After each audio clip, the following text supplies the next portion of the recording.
Kabeera hadiyyos kabeera agannaamu bazab maalalaamu bayyan qananiisaa bakka leedooliin qaramaa yaammanii fiisaa yaammana feebee dhodne batbataa Itoophiyaa weersu qayaantu ijaaltu dhodne siyamaa kidhodne siyamaa uulsun weersamu qabbee wiqqin lokkin eekee asheeraa eekee feebee geeran ni uulin kaachee bukka fe'a. Kuwashiin dan koy oraa yoo shu cakkamoo takka hundin kidma ceesee istansiisimsa baqqanaan qichwa ceelatta. Leta beedi tokiin odim liteen yookiin matmanch fayyisameen mahim malaa beekeen matbiin beekishemeen maham daannoon beekeen matem luu qoocameen malaa ilash beekeen mahii bisakkam luu. Gagii gaamannin he'aa laoo beekeen ittuu lachii qooroon matem mashkatisuun ittuu iksum sharaa matim lehii gatuun lewaaraa mahsoo aroo lanshtanto beekeen letokorii odim killa laqqam beekeen mashimmaa lakkam luu. Waa mororii fitteen tanasiiddo beekeen eehaan bira konam utta dooyi tokeen ittuu sharukkundam tuusiisa tokeen ittuu in yooluwa muunjitama tokeen angaphissakuu himazammat akkam luu. Yoo amee akka ittuu ammaan akka bira makkuuya magayamman tuunsistuunsita laaqokeen iisam kidnuwis waan qoocu qoocancheesh xabbitakkuu lombuwitakkuu kaanuun bittakam keen maayika kalaaq akka.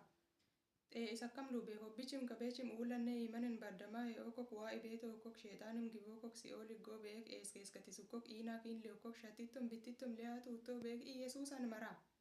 Himanin ni akka uulun dijaajokok imannek malaayushoo isan simtanuukok malaayaamuu hundi mittiggitan beek matemsuum sagarin baddisaa ijaajoo hee'okokii okok waarookokii masoo shookokii gatisoo iyesuusan maraa.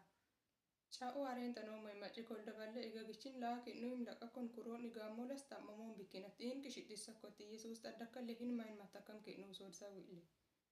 Laqqi beeman shoentlas kuroon mulqak maces birimma sisookok bittoon utti bikkin ittektii ganceellaa mullek shatti bikkin itkiin shollee ukkaar mullek lonsit bikkin waabeet isuusik linaachaa eggi bikkin waa ayakkamsumman bakke libee bikkin gaginam beekeenuu diraansetit bikkin.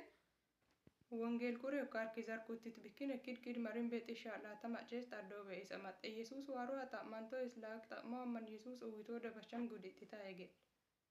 Maayinan maaxakkamay keessam sagarannem hobbicha mamkok talee Yesuusatti ittagaran qooca manna yaasummuwaa nee sobbaa kabeeraa itakkam kennuwin tammish gudaa yoohan hobbicha miyuktan ninkan mayitu waa'ee kabeecha miyuktan ninkaa Yesuusatta'e.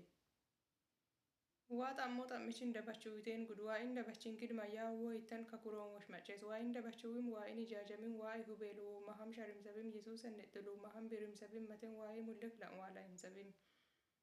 Eebeolas moolle shatta kokeen hundim kidnuuf orgatisoo ijoollee lakkam bees sharimma sisoo kok talee Yesuusatu waa waaroo amman duqeddaa agoo beesiin goda bittakkotte.